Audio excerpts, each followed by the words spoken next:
everybody, and welcome to Living Manna. Hi, guys. I'm Dave Sane, Senior Shepherd here at LMC.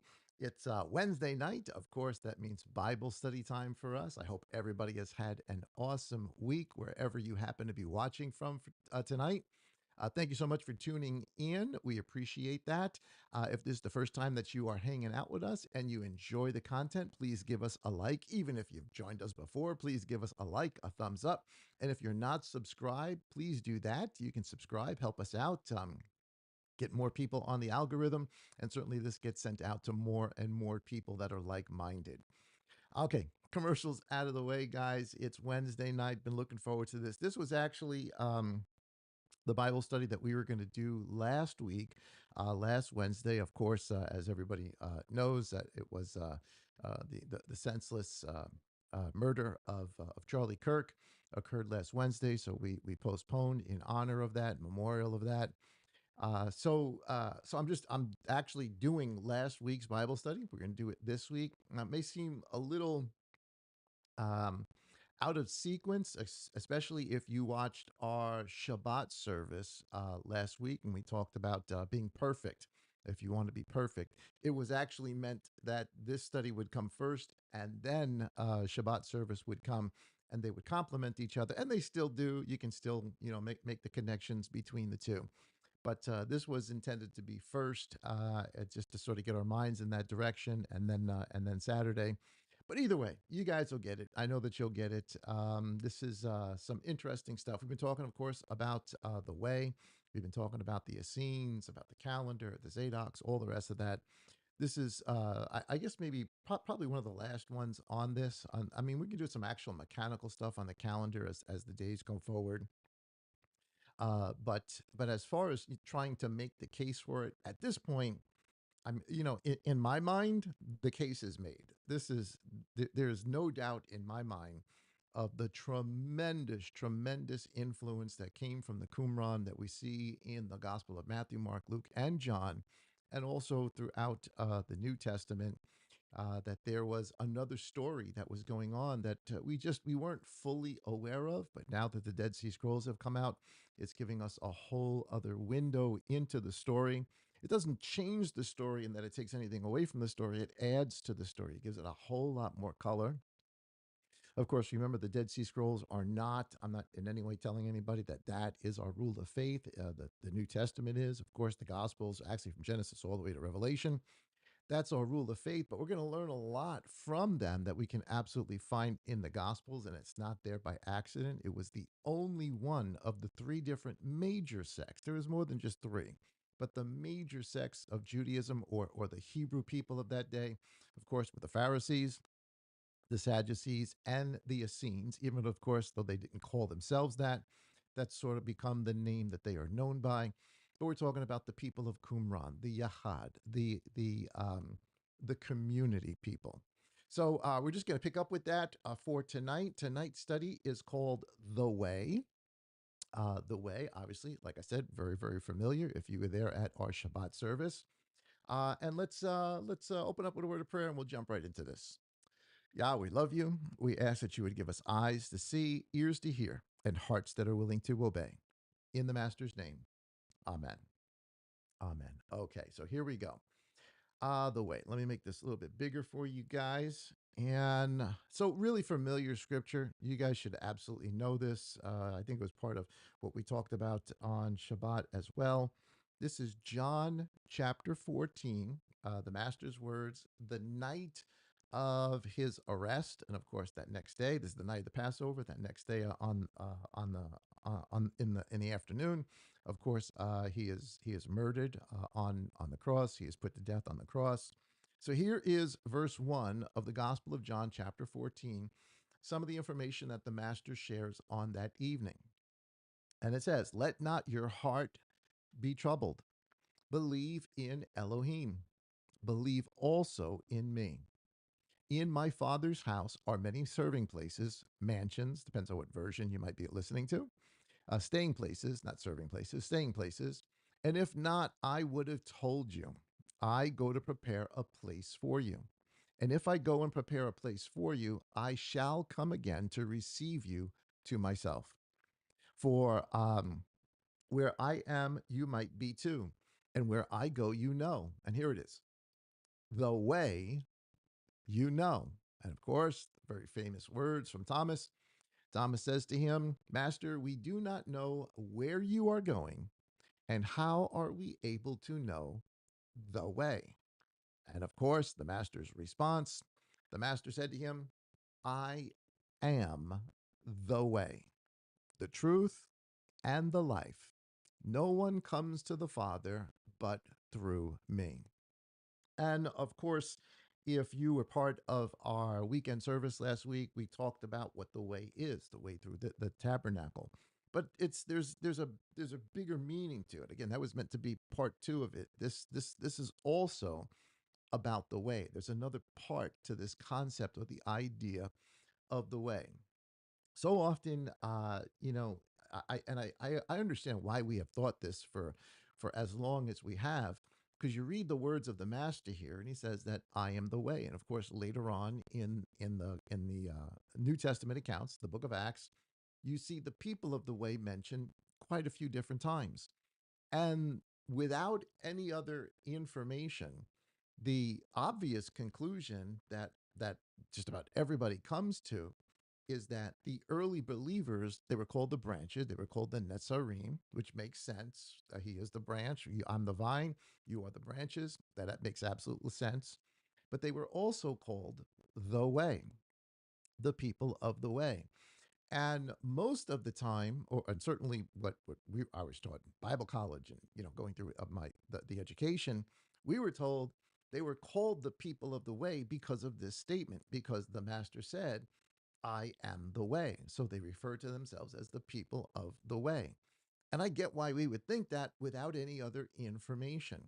But that name had already been in existence way before Messiah came, or at least way before Messiah comes as the incarnate Melchizedek, the son of Elohim. That was a name very, very much known to everybody in Judea, everybody in the nation of Israel, to the Romans. It was already known. So, and we only know this now because we have the Dead Sea Scrolls and the connection that the Dead Sea Scrolls make to this term. So, in no way am I taking away, the master's title that he says he is the way. He is, but he is connecting himself with something that is much, much bigger. He is connecting himself with the tabernacle, no doubt, just like we talked about this Shabbat, but he's connecting himself with the people of that community as well, their beliefs, their understanding of what the Messiah would do and be when he comes. So, of course, we've gone through a lot of the argument with about John and where he comes from, and was he of the Essenes? Was he not of the Essenes? Here is, of course, the verse that this concept that the people of the Qumran held about themselves. This was sort of their mission statement. And it comes from Isaiah chapter 40 and verse 1. And it's not just like the whole chapter of Isaiah 40 is a prophecy. The whole chapter of Isaiah 41 is the whole book of Isaiah is just prophecy after prophecy after prophecy after prophecy.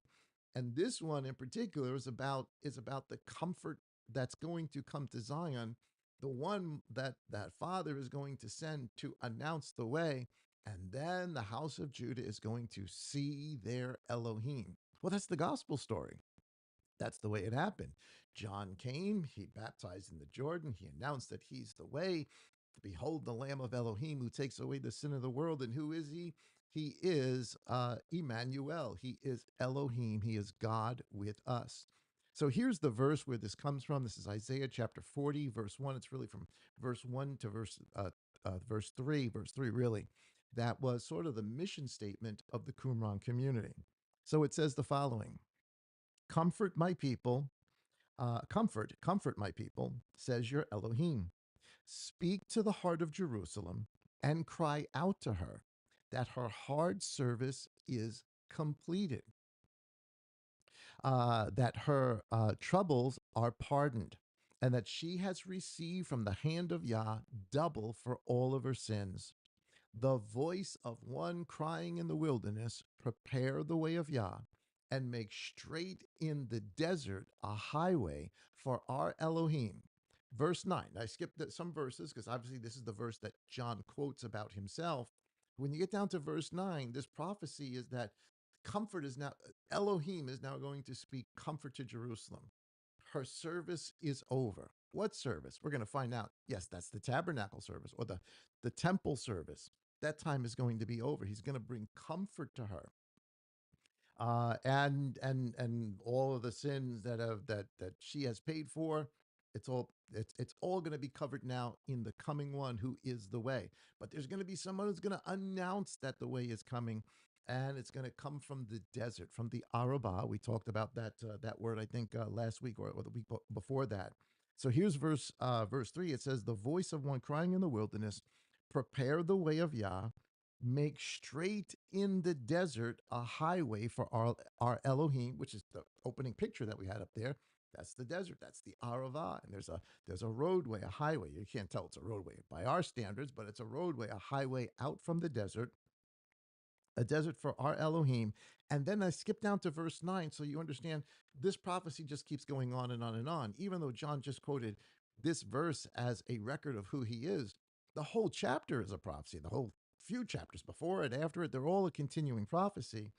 And by verse 9, the Elohim who is calling out comfort to Jerusalem and the one who is coming from the desert that's going to cry out and say, prepare the way, make straight the path, is eventually, by verse 9, the latter part of it, it says, and say to the cities of Judah, behold your Elohim, or behold the Lamb of God who takes away the sin of the world. So this whole thing is a prophecy of the coming Messiah, but it is also the identifying verse, the narrative, the mission statement for the people of the Qumran, for the Zadokites, for the people of the community, not just in Qumran, but scattered all over. We're going to find out that they were all over. They were in Bethany, they were in Jerusalem, they were in Damascus. They called themselves Damascus. We'll get a little bit into that. But they were also up in Syria. They were all over the place, just like the Pharisees and Sadducees were. So here is John chapter 1 and verse 22, where, of course, they ask John, who are you? And he answers. I know this is a review for everybody, but just to sort of bring us all up to speed. John chapter 1, verse 22, they therefore said to him, who are you, that we can give an answer to those who sent us? That is the Pharisees and the Sadducees. And what do you say about yourself? And what does he do? He quotes Isaiah 40, the very mission statement of the Qumran community. And he's telling them this prophecy is coming true. Here I am, right here in front of you. I'm the voice of the one crying in the wilderness, make straight the way of Yah, as the prophet Yeshayahu Isaiah said. And those who were sent to the Pharisees, they go on, and the story goes on from there. I didn't want to print all of that out. We talked about that before. So, just a couple of different names that the people of the Qumran were called, and again, you guys can download the notes. They should be available in the description box there in YouTube. If you're watching us on the app, they should be in the app as well. So the people of the Yahad. Now the word Yahad it's a compound word, just like all other names and things in Hebrew. It's the word Yah. Well, we all kind of know what that means, right? Yah is the name of our God, and Echad, which means to be in unity. So they called themselves Yah's community, Yahad, or the community, as they are often known as in the text. But they also went by other names, and the other names that they called themselves were definitely the Yahad, but they also called themselves the Way, or the people of the way. This was a title and a term that predates the apostles, predates Messiah's ministry, predates the first century. It's before the first century that they have already attained the name the way. That's what they were known by. They also refer to themselves as sons of light, another very common term that we see in the New Testament by Saul. He uses that very often. You can see the influence of the community on Saul as he uses those very same terms. They also call themselves the people of the new covenant of Damascus. Damascus. Now we think of Damascus, we're thinking of the Damascus that's still there today. It's a city as old as Jerusalem, if not older than Jerusalem. It's still there today. It's in Syria. It's the capital of Syria. It's still there. It's kind of in ruins. It's been in ruins for a while. The area is just in turmoil. But that being what it may, Syria was in existence back in the first century as well. So they took that name, Damascus, and they applied it to themselves. So they were known as all three of the, oh, and even some other names besides this, but certainly the people of the way, the sons of light, the people of the new covenant, and the people of Damascus. Now, when they were saying new covenant, they knew the new covenant hadn't actually been initiated yet, but that's what they were preparing for. They were preparing for the one who would come, that is the Melchizedek, and forgive sin and initiate this new covenant. So they were forerunners to everything that we begin to know and understand of in what we call, the book of Acts all the way to the book of Revelation, or even Matthew, Mark, Luke, and John. Okay, so with that said, here is so what way are we actually referring to? Or what so it's obvious that they're referring to Isaiah chapter 40, right? The voice in the wilderness, make straight the way.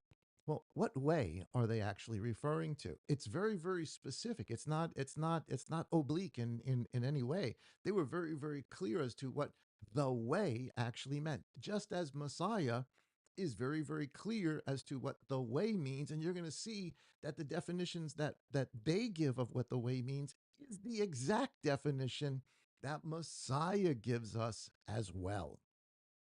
So when we speak of the way, what we're actually talking about is the way of Moses. I know it sounds crazy, but that's what they're referring to. That's what Messiah is referring to. And that is what the people of the Qumran, the Zadokites, were also referring to.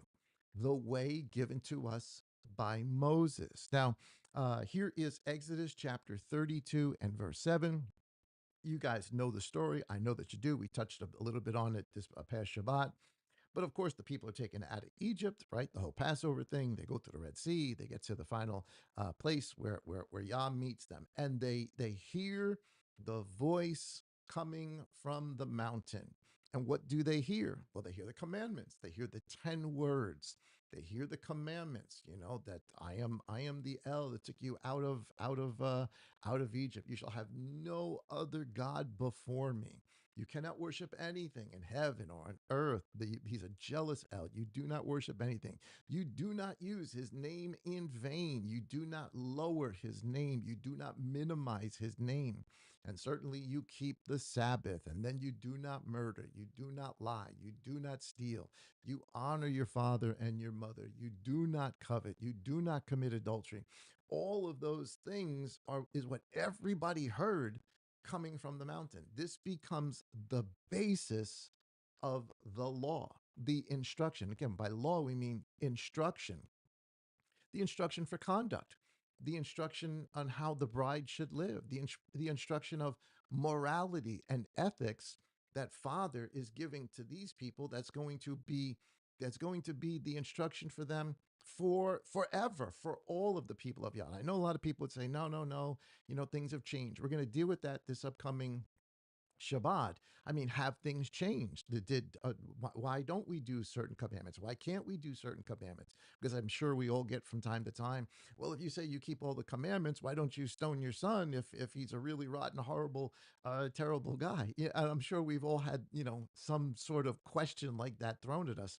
I'm going to give you the answer to that. Not now. You got to watch on Saturday, but I'm going to give you the answer to that this upcoming weekend as we talk about what actually is the law that he's referring to. What do we keep? What don't we keep? How do we keep? Et cetera, et cetera, et cetera. We'll get into that Saturday. But here, as the commandments are being given, Moses goes up, and Abba's going to give through the Messiah. Father's going to give the commandments written by his own hand in stone. So he brings them down to the house. We talked about this past weekend, and of course, when he gets down there, they're up to no good. The whole golden calf thing, as you can see on the picture there, is going on, and Yah's just not happy. And Father's about to wipe them out. He's just enough. Messiah's about to wipe them out. Enough, enough. Here we are. We just got married. We just went into covenant. I just gave you the basic instructions, and here you are already breaking, the first couple of commandments right off the bat, and probably a whole bunch of others with what the stuff that they were doing down underneath the mountain as well. So here's Exodus chapter 32, verse 7, which brings us right in the middle of this story. And so it says, and Yah said to Moses, go, get down, that is, get down the mountain. For your people, whom you brought out of the land of Egypt, have corrupted themselves. I find that kind of funny. It's like saying, you did your people, they're your people now. I don't know if that's intentional or not, but it's kind of funny the way that it's like the woman you gave me, that sort of thing. But your people have corrupted themselves. Verse 8, they have turned aside quickly. Now look what it says. What did they turn aside from? Out of the way.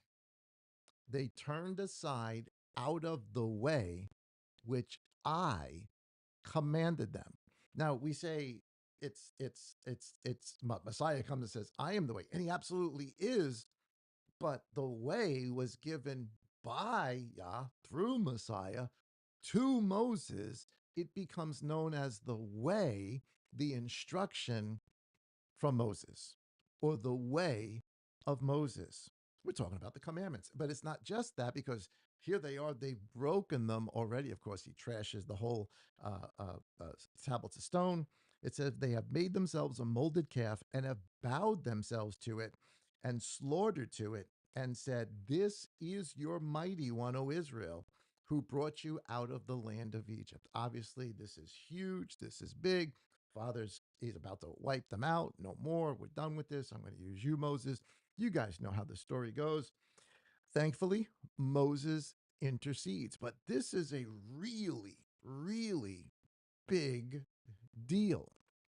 So what winds up happening is so we've got already the use of the term by Yah, that the thing that he has given to them is his way. But all he gave to them was the instruction of morality, how to love Yah, how to love your neighbor as yourself, which encompasses all the law. The two greatest commandments are really the 10 commandments uh, split up, but that's the instruction. But now that they've done this, they're in a jam because they have gotten already, without any other information, without any other instruction, they are already out of the way that the master has given to them. So what winds up happening, of course, Yah's going to destroy them. Moses intercedes for them, begs not to blot me out if you're going to blot them out. But here's the thing. In Exodus chapter 33, Yah's response to all of this, of course, we've got the whole thing with the Levites, and they killed everybody that was part of it, and they're drinking, they mold up the calf to dust, they all drink it. All of that stuff goes on. The Levites are now going to be, the whole idea of priesthood is going to change. The whole idea of firstborn is going to change. So Exodus chapter 33 now comes in, and I want you to notice this. So it says, and Yah said to Moses, let me make this bigger so I can see it. It says, and Yah said to Moses, say to the children of Israel, you are a stiff-necked people. We would say like hard-hearted, hard-headed, that same idea. You are a stiff-necked people. Should I go up in your midst for one moment, I shall consume you. So Yah's saying, if I'm in your midst, you guys are done. I mean, Yah is obviously very, very, very, very, very, very upset at what just happened. And he still is. He still is. If we don't take the perfect way. So he says, and now take off your ornaments, and I shall know what to do. So ornaments, all the jewelry that they're wearing, all the stuff they put on themselves, the party clothes, all the stuff that they were doing, they had to strip themselves. They had to humble themselves before the master. He says, and now take off your ornaments, and I shall know what to do with you. So Yaz hasn't, well, obviously he's made a decision, but he hasn't let them know what the decision is. So here's the decision. So the children of Israel took off the ornaments at Mount Horeb, that is Sinai, and Moses took his tent and pitched it outside of the camp. So I want you to picture. So everybody's, they're all camping around. Everybody's got their camp. Moses goes down and breaks down his tent. Of course, you can see on the picture there kind of a neat representation of it. He takes his tent, the tent he actually lives in. We're not talking about the tabernacle yet. This is not the tabernacle. This is his tent. This is his house, his home, for all, for lack of a better term. He takes it, he breaks it down, and he goes outside of where everybody's camping. As a matter of fact, it doesn't just say he goes outside. And it came that Moses took the tent and pitched it outside the camp, far from the camp, and he called it the tent of appointment. So he takes his tent, he moves way, way, way outside where obviously everybody can see what's going on. Like, where's Moses going? Where's Moses going? And he's symbolically showing something, that because what they just did, because of this grievous sin, because of breaking the way, Yah is now way outside of them.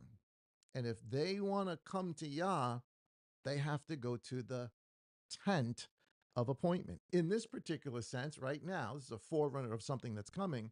This is going to become the whole concept of the tabernacle, and later on the concept of the temple.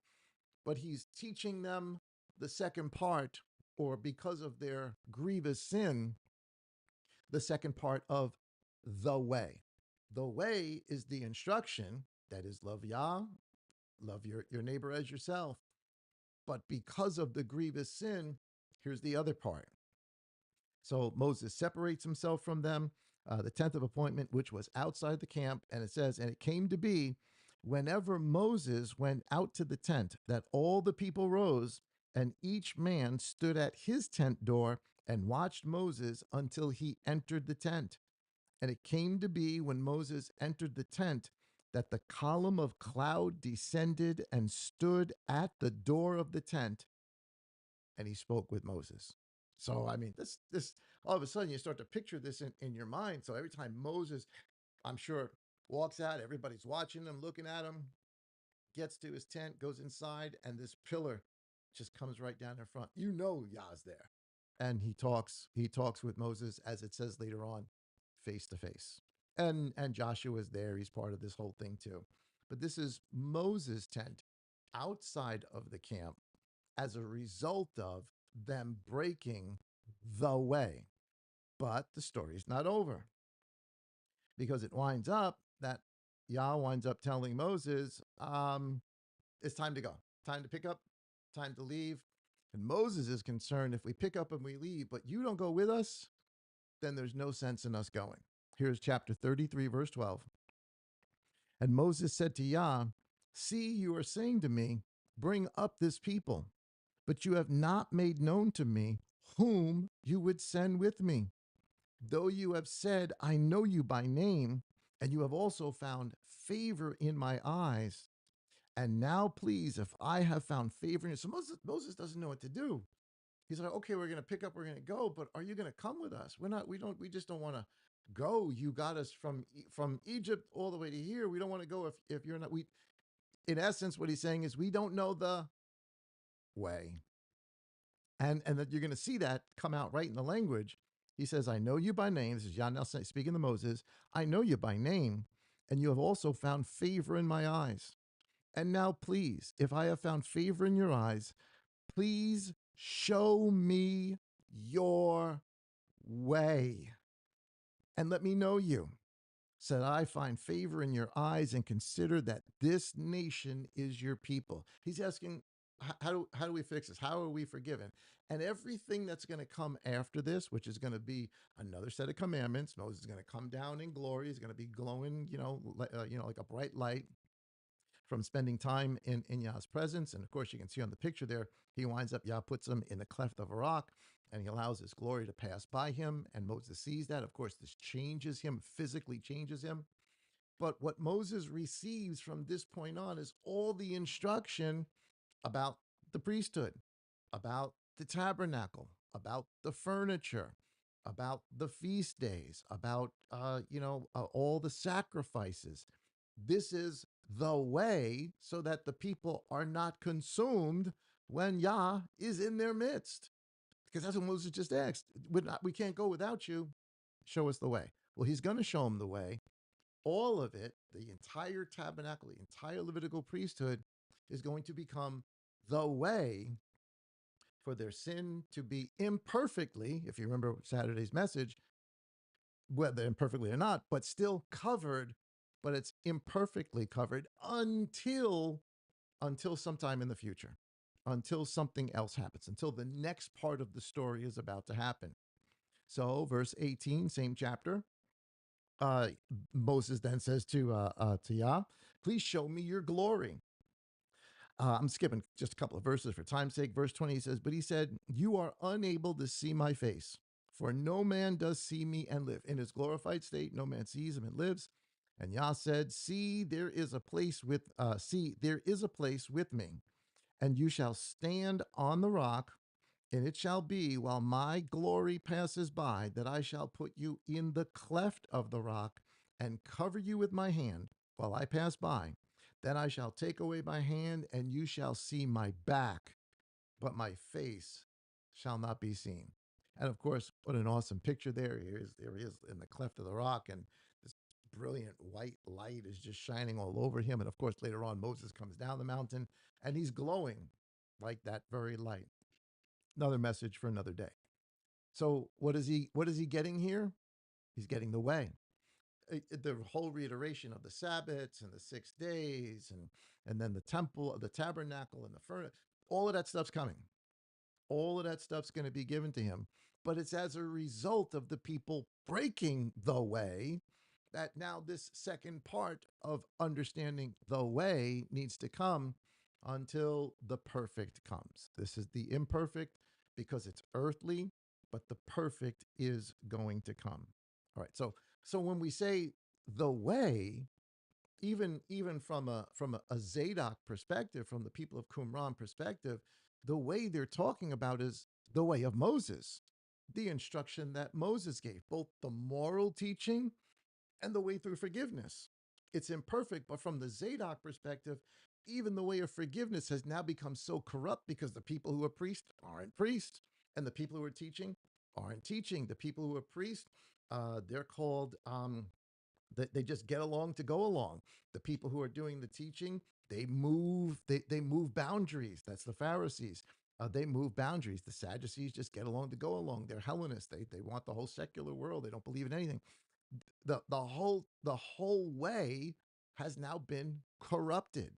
It does not serve the purpose to which they are not following, nor are they understanding the instruction of Moses. And they're certainly not doing the instruction of Moses.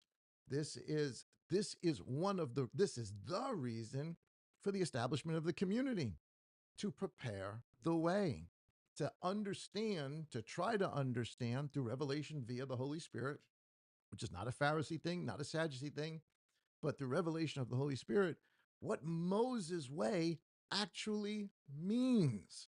It's because it can't mean all of that. They know the temple's coming down at some point. We've seen the Melchizedek scroll and others.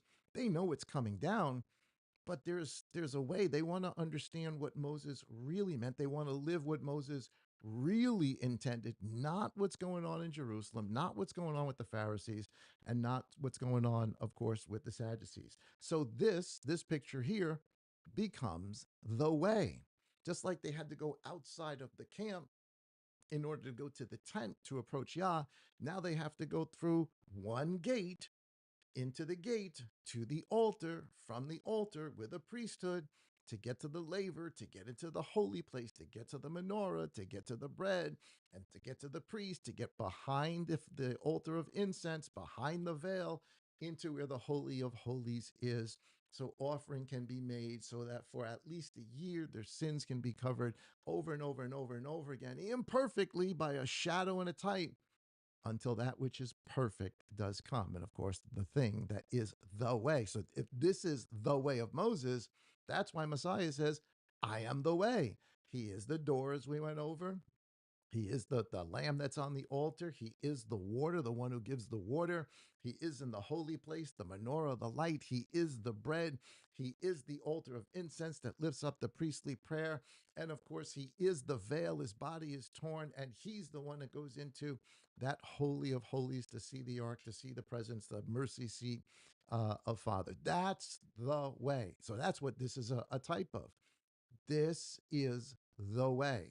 So it's the way of Moses that we're talking about. That's their thinking until Messiah then says, well, actually, I am the way.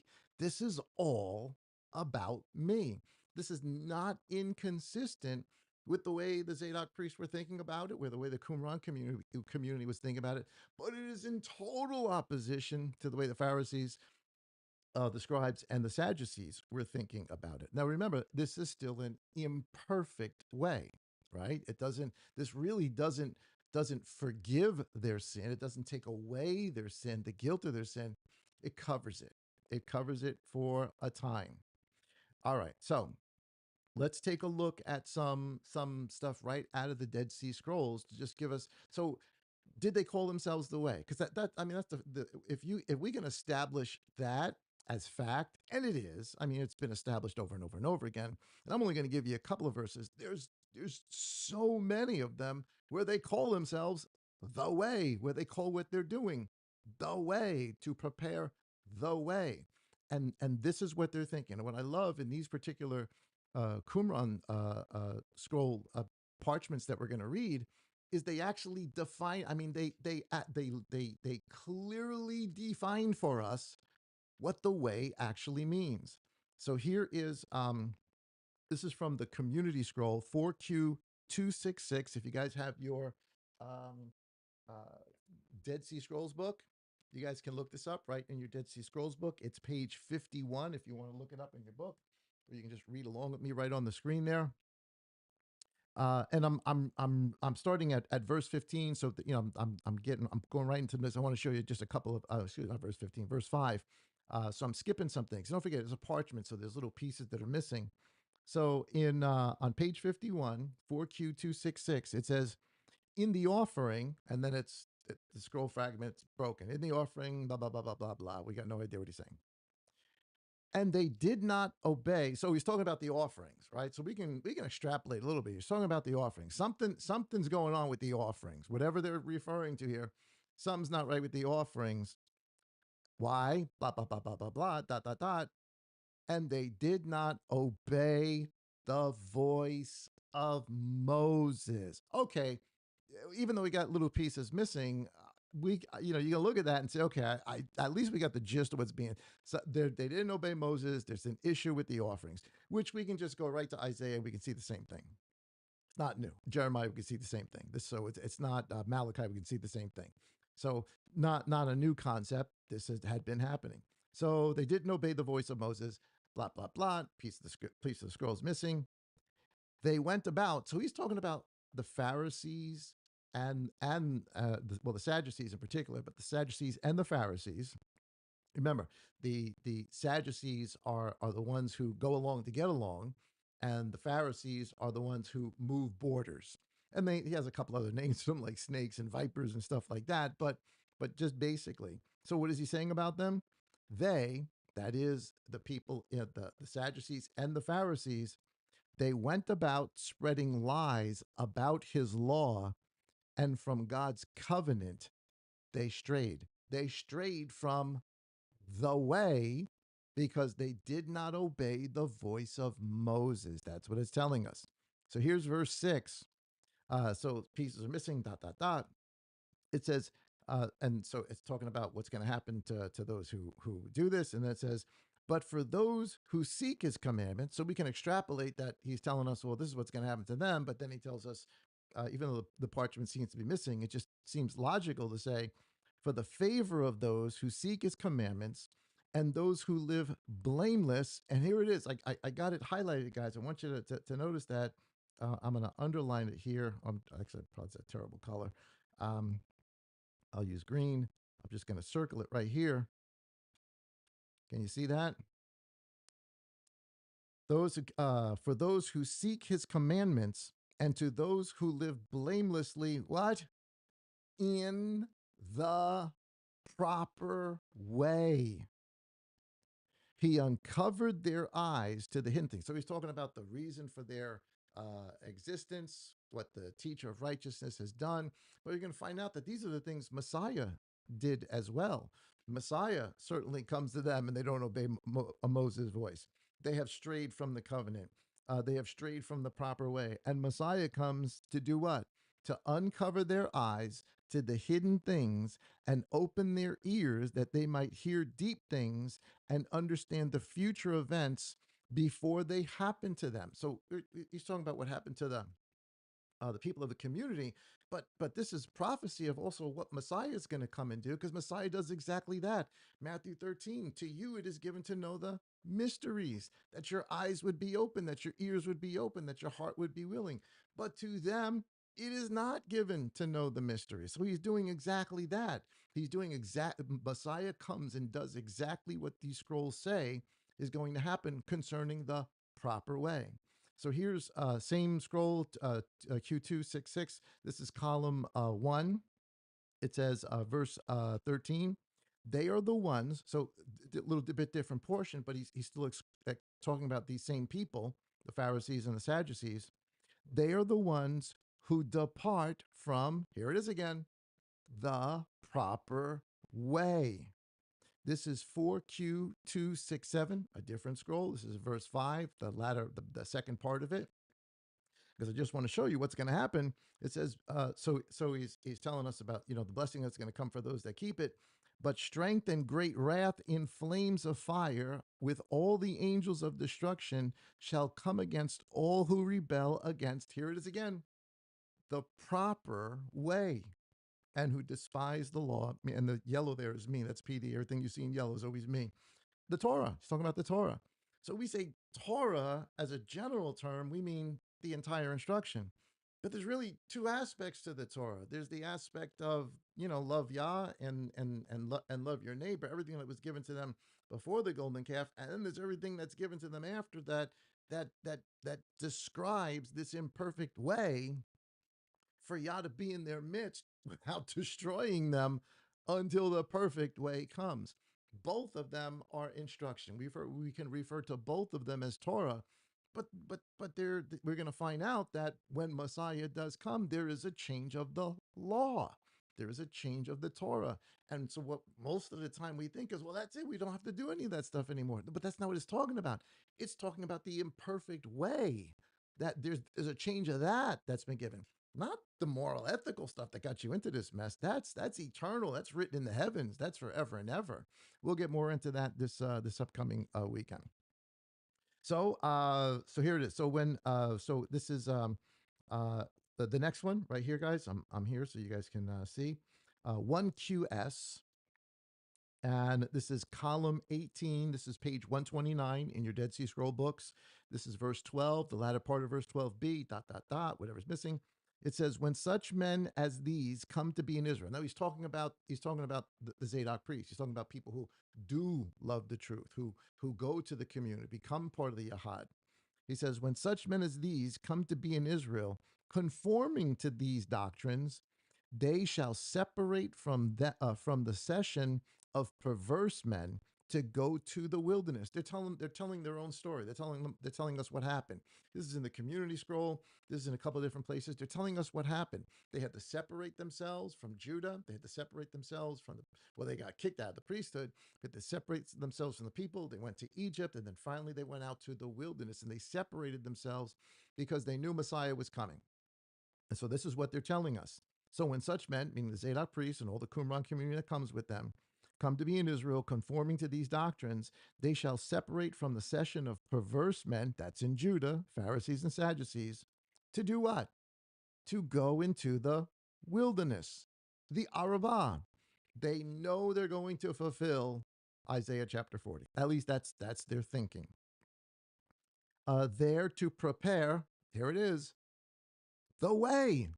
They got to start teaching what Moses really said, understanding what Moses really said, because what's coming out of the temple, what's coming out of the synagogues, it's not the truth.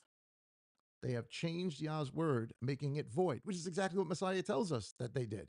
The Pharisees are thieves and robbers. They came up some other way. They're not supposed to be there. And the scribes and the Pharisees, they're vipers and snakes, and they're the blind leading the blind. They're not supposed to be there. The way of truth has been hidden or altered. So these men are trying to preserve and understand the way of truth as it is written. Here they go again. They quote Isaiah 40 verse 3. This is our swan song. This is our theme song. This is Rocky's Eye of the Tiger. Every time you see the Qumran community, you hear the Eye of the Tiger. Well, every time you see the Qumran community, you hear this Isaiah 43. In the wilderness, prepare the way of the Lord to make his path straight. In the desert, a highway for our God. You ask any if they had business cards in those days, if they would have asked John, who are you? And he gave him a business card, you know what his business card would have say? I am the voice of one crying in the wilderness, make straight the way of the Lord. That's it. That like us saying, eyes to see, ears to hear, heart to believe, or the way PM says all the time. We love loving you and being loved by you, right? So that's just sort of a catchphrase that defines us. Well, here's their catchphrase. Verse 15.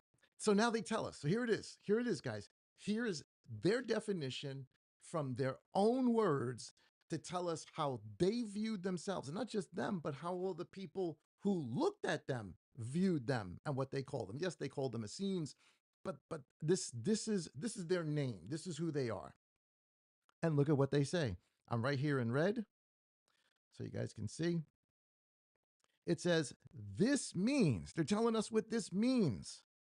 This means the expounding, the explanation of the law decreed by God through Moses for obedience, that being defined by what has been revealed from each age and by what the prophets have revealed by his Holy Spirit. So they're telling us this is our theme song, our business card, this to be a voice in the wilderness. This is what it means. This means we are learning and we are expounding through the Holy Spirit. We are understanding what these prophecies are about. We're understanding what Moses was really talking about as opposed to what's going on in Jerusalem. And not just Moses and the prophets. We want to understand what was really said and do what Moses really intended, not do the things that are being done in Jerusalem and all over the land of Israel and all over the world by Jews and synagogues everywhere. That's what they're saying, as has been revealed by the Holy Spirit, again, which is not a Pharisee thing, not a Sadducee thing. This is exactly what Messiah tells us in Matthew chapter 5, verses 17 through 20. I didn't put it up there. You guys can look it for yourselves, but this is where the master says, do not think that I came to destroy the law. I didn't come to destroy it. I came to fulfill it. Not one jot of the law and the prophets, which is what they want to understand. The whole truth of it is coming out, not until the heavens and earth pass away. That's what they're saying here. We want to understand that. This is what we want to teach. This is what we want to live as best as we can to the best of our knowledge until the Messiah comes and tells us what to do. Because they say it's by every age. So there's the first age, the age of the patriarchs, or the age of chaos. Then there's the second age, the age of the Torah, the instruction, the age of the tabernacle, the temple. And now there's another age coming, and they know there's another age coming. And so they want to understand the law and the prophets in the context of this new age. And this new age is going to be called, we'll get more into this weekend, it's going to be called the age of grace and peace. And we'll get into what all of that really means this upcoming weekend. So here is column 9, same one. This is verse 22b. This is page 131 on in your books. They're just using this over and over again and tell you this is how they thought of themselves. So he goes through, how they're supposed to speak to people who are unbelievers, who really don't know, how you're supposed to speak in mysteries, don't put all your pearls out there, which is exactly the things Messiah does. It's the way John speaks, it's the way Messiah speaks. Um, and after he goes through all of that, the writer of this scroll says, these are the precepts of the way. This is how the people of the way are supposed to speak. The way John spoke, the way Messiah spoke, the way the disciples were supposed to speak, the way anybody from the Qumran was supposed to speak for the instructor in these times. And how do they speak? Well, they give instruction, but a concealing spirit for the men of the pit. They are the blind leading the blind, and both will fall into the pit. These things are hidden from them. He's given us eyes to see, ears to hear, hearts to believe, but to them it's not given. That's exactly what this is saying, and this is exactly what Messiah winds up doing. So, what did they not know? So, is this confirmed in the gospel story? Well, of course, multiple times. Here's Messiah's words in John chapter 5. verse 45. Don't think, so he's talking to the Pharisees and Sadducees, right? He's talking to these people. Don't think that I, excuse me, don't think that I shall accuse you to the Father. There is one who accuses you, Moses, in whom you have set your expectation, in whom you say you follow, but according to the Zadok priest, no, you don't. You haven't done it for a long time. And Messiah is telling them here, no, you don't either. He's telling them exactly what the scrolls have said to them. And here's what he says: for if you believed in Moses, who told us the way, who gave the way coming down with the tablets, who brought them to the way of the mountain, came down, crushed the tablets, asked for forgiveness for them. Yah gives them, he asks for the way, he gives them the way, the temporary, the imperfect way. If you don't believe Moses and all that he says, if you can't get Moses right, how are you going to believe me? Since he wrote about me. Well, what did Moses write? The way. And what is Messiah? The way, because Moses wrote about him. But if you do not believe his writings, how shall you believe my words? Guys, that's just a synopsis of everything we just read in those scrolls. And we could have read a lot more. We just, again, just don't have time we can only go over so much in the amount of time that we've got. So here are, um, so it, it it's it's not even an argument. It is a fact. It is a fact of history that these people were called the way before Messiah gets here. They were the way before Matthew, Mark, Luke, John. They were the way. That's how they identified themselves. And they are looking for the truth, the hidden things, the mysteries of the kingdom. They're asking the Holy Spirit to reveal to them, and they are waiting for the Melchizedek to come and to forgive their sin. And of course, all those things wind up happening. So, of the Pharisees and Sadducees who don't believe Moses, he calls them serpents, he calls them vipers. So does the Qumran scrolls. They call them serpents, they call them vipers, the Pharisees, the Sadducees. And listen to what the master says about them. Matthew chapter 23, verse 33, this is before the crucifixion. Chapter 23 is all the woes against the Pharisees and the scribes. He calls them serpents, brood of adders. Same exact words right out of the Dead Sea Scrolls. Serpents, brood of adders. How would you escape the judgment of Gehenna? Hell, I guess is probably the easiest way of understanding it. The lake of fire. Because of this, see, I send you prophets. He's telling them what he's gonna do, what he's gonna do with the disciples. We're talking about James, Peter, John, all of them, all the other disciples, the 70, the 12, everybody else that's there, and it's going to include somebody else we're going to talk about in just a second. But this is to the Pharisees in particular. I'm going to send you prophets and wise men and scholars of Scripture. Some of them you're going to kill and crucify, impale. Some of them you're going to flog in your congregations, your synagogues, and persecute from city to city. He's telling them what they're going to do to the disciples who are coming after him. He is the way. The people that he is going to send to teach them the way in this age, as opposed to the age that has now come to a close, they're going to do all these things too. And of course, who does this? The Sanhedrin does this. The Pharisees do this. The elders in the synagogues do this. The Sadducees do this as part of the Sanhedrin. It's exactly what they do. They despise the people of the way. So who are the people that were most attracted? Who are the people that of the highest probability that when they hear there's a resurrection are going to come and believe in Messiah? Well, I'm sure lots of people did. That's a pretty impressive thing to happen, a resurrection. But who was expecting it? The people of the community. So they are the first ones who come, and we gave you some proofs as to how they get together, and it's communal, and they share things, and Annas and Sapphira, why they died. They're breaking all the community rules. That's all they had at that point was the community. It hadn't evolved. The instruction of the age had not yet come. It was coming for them, and they were going to do all that he just said. They're gonna kill his people, persecute them, impale them, all the rest of that. So what happens? Here's Acts chapter 9. The people of the way are coming in droves, believing in the Messiah. Word is spreading, and I'm sure lots of other Jews are as well. But the early believers have the name the way. Netzarim, yes, because of the whole I'm the vine, you're the branches, but they're called the way because they've always been called the way. Their name didn't change. Their understanding of who Melchizedek is changed, but their name didn't change. Their faith in Elohim didn't change. Their understanding has now grown, and so they're called the way. So here's Acts chapter 9. This is sometime later. This is Saul. It says, but Saul or Shaul, still breathing threats and murder against the taught ones of the master, having come to the high priest, he was definitely buddy buddy with the whole Sanhedrin there. He's involved in the Sanhedrin. He's a leader. He's not just a Joe Schmo on the side. He's a leader in the maybe even part of the Sanhedrin, but he's a leader in the Sanhedrin.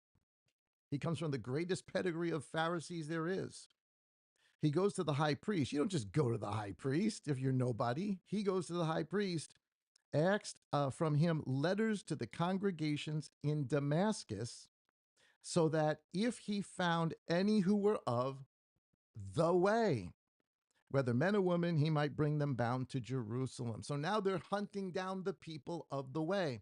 Why? Because this message of the one who said he is the way has now been accepted by them, and it's spreading all over, and it's causing problems for them everywhere because they don't believe any of this stuff. And so what are they going to do? They're going to fulfill exactly what the master said. We're going to hunt them down. We're going to kill them. We're going to flog them. We're going to kick them. We're going to chase them from city to city. Exactly what the Messiah said is exactly what they're doing. Here is 4Q 266. This is column 6. It's page 57 in your Dead Sea Scrolls. This is how the people of the community define themselves. The place where they were in the Qumran, they called it Damascus. It's not the same as the Damascus in Syria. But it's the same name. They called them. They defined themselves, like I said, sons of light, people of the way. But they were also the new covenant of Damascus. This is their understanding. Here's verse 6 that sort of describes it. They're giving us an interpretation of a prophecy. And the interpretation is that the well that's being dug in the desert, is the Torah, the law. And its diggers are the repentant of Israel who went out of the land of Judah, meaning the Zadok priest and all the people that followed him, and dwelt in the land of Damascus. So the question is, so why do they call themselves Damascus? Because we think of Damascus as a city in Syria. And it is, it absolutely is. But there's a couple of different possible reasons for this. I'm just going to give you one. There's a couple. The word Damascus, and you can see the way it's written right here. That's how you would pronounce it in Hebrew. It's an Aramaic word. It probably has an even older origin from that.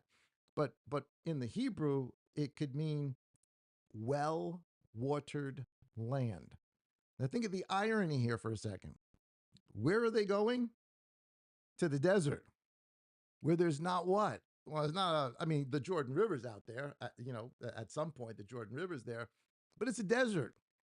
They're going out to a wilderness, to a desert. And they call themselves, ironically, because names mean everything. They call the well that they are going to dig. Because why do you dig? You dig a well to get water. They're referring to themselves as the well diggers, the Torah.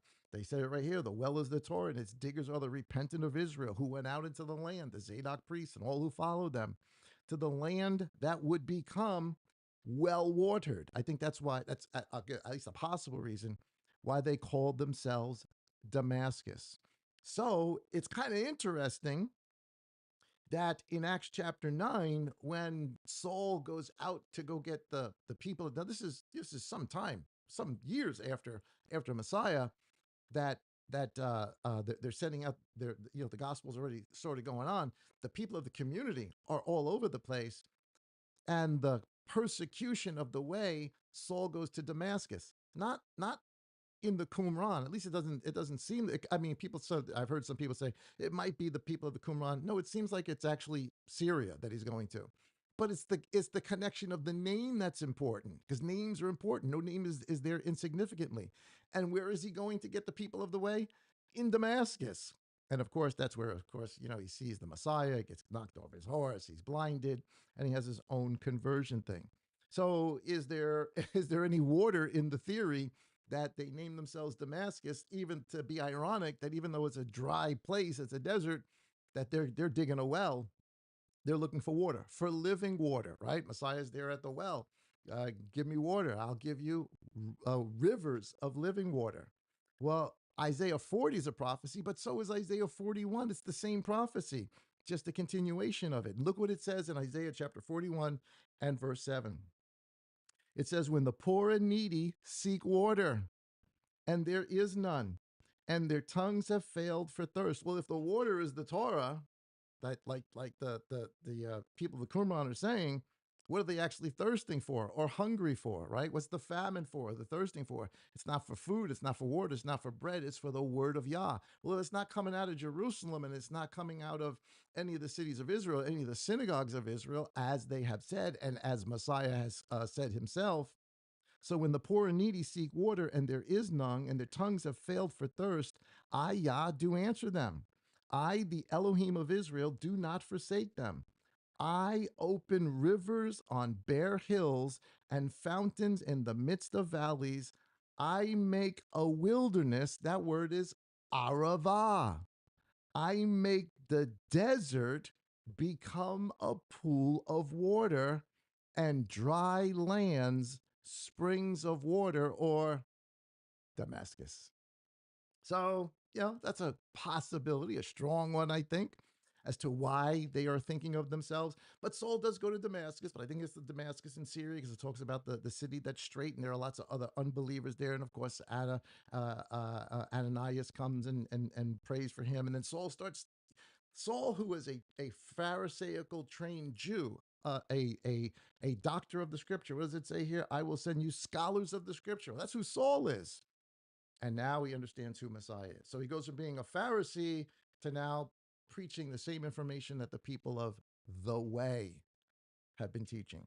Here's Acts chapter 9, verse 28. And as he went with them at Jerusalem, coming in and out and speaking boldly in the name of the master, and he disputed with the Hellenists. That's the Sadducees, but they undertook to kill him. So he goes to kill them. He's okay with killing Stephen. He goes to kill them. He has this Damascus experience. He's blinded. Now he sees. Now all this Pharisaical training that he's got is now going to be put into the truth. And what do the people who were buddy buddy with him on the Sanhedrin want to do? Now they want to kill him. And the cycle just goes on and on and on. Saul and Barnabas, Acts chapter 13, it says, and in the assembly there was at Antioch a certain prophets and teachers. There are no prophets or men like that in Pharisees and Sadducees. So these are the Essenes, both with Barnabas and Simon, who was called Niger, Lucius of Cyrene, and Menachem. We talked about Menachem already. It's absolutely confirmed. This is the Menachem who was Herod's friend. Josephus talks about him. He was an Essene. All of these people were Essenes. This was the school of the prophets in their day. John was a teacher of the school of the prophets. We're talking about John the Baptist of the prophets. So here is Saul and Barnabas having hands laid on them by the Essenes, by the community in Antioch, sending them out, the people of the way. Acts chapter 19, verse 8, and having gone to the congregation, he spoke boldly for 3 months. This is at Ephesus, reasoning and persuading concerning the kingdom of Elohim. But when some of them were hardened and did not believe, speaking evil of the way, that sect, that community, before the crowd, he withdrew from them and separated the taught ones, reasoning daily in the school of Tyrannus. Here's Acts chapter 22, verse 1. Saul says, men, brothers and fathers, hear my defense. So he's on trial for this. He just this whole riot starts in Jerusalem, and so he's given his take on it. Hear my defense before you now. And when they heard that, he spoke to them in Hebrew. So he's before the Sanhedrin. He speaks in Hebrew. They kept a greater silence. And he said to them, I am indeed a Jew, having been born of Tarsus of Cilicia, but brought up in this city, meaning Jerusalem, at the feet of Gamaliel. Gamaliel is the chief number one student of Hillel, who sat with Menachem on the Sanhedrin together before Menachem left to go back to the Essenes and believes in Messiah. This guy, Gamaliel, is still known today. Saul is a student of Gamaliel, which is why he's buddy buddy in there with the Pharisees and with the Sanhedrin. That's like graduating Yale or Harvard. You're in the group. He had a pedigree here, so he's telling, "This is my pedigree. I know what Pharisees know." He says, having been instructed according to the exactness of the Torah, Yahweh was going to send them scholars of our fathers, being ardent for Elohim, as you are today, who persecuted the way to death. He's telling them, I did this. I went after the people of the way. We know them as believers now in Messiah, but they're still the people of the way, binding and delivering them up into prisons, both men and women. Here's Acts chapter 24:13. So he then goes to before the governor Felix to give an account of this riot that went on in Jerusalem. And look what he says to him. He says, nor are they able to prove any of the charges which they now accuse me of. They're all false charges. They were all trumped up charges. Again, there was a kangaroo court against Saul. He says, but Felix, this I do confess to you, that according to the way which they call a sect, so I worship the Elohim of my fathers, believing all that has been written in the Torah and in the prophets. That's the whole reason for the existence of the Qumran community. To go back to what Moses really meant, not what the Pharisees say he meant, not what the Sadducees say he meant, not to this thing that's going on in Jerusalem, but to go back to the intent until the Messiah comes to tell us what this stuff means in the new age. And Saul's saying, now I worship, even though he just finished telling him before that, I'm a student of Gamaliel. So I got a pedigree here. And I was just like you guys. But now, according to the way, which was around way before, I worship the Elohim of my fathers, believing everything in the Torah as Moses said it, not the way we've taught it. And again, just underneath, there's Philo, there's Josephus, and some others that tell us there were three main sects. There were many, many. There's lots of subgroups in there, zealots and other people that were sects, but three main sects, not Judaism sects, but Jews, three main sects of Jews, religious, three main sects of religious belief in Israel of the day: Pharisees, Sadducees, and Essenes, or the people of the way, the people from the Qumran and all the communities surrounding it. Again, this is just history. It's there. It's already there. You can't refute it. That's what it is. So the way is there. So the whole summary of this thing is what?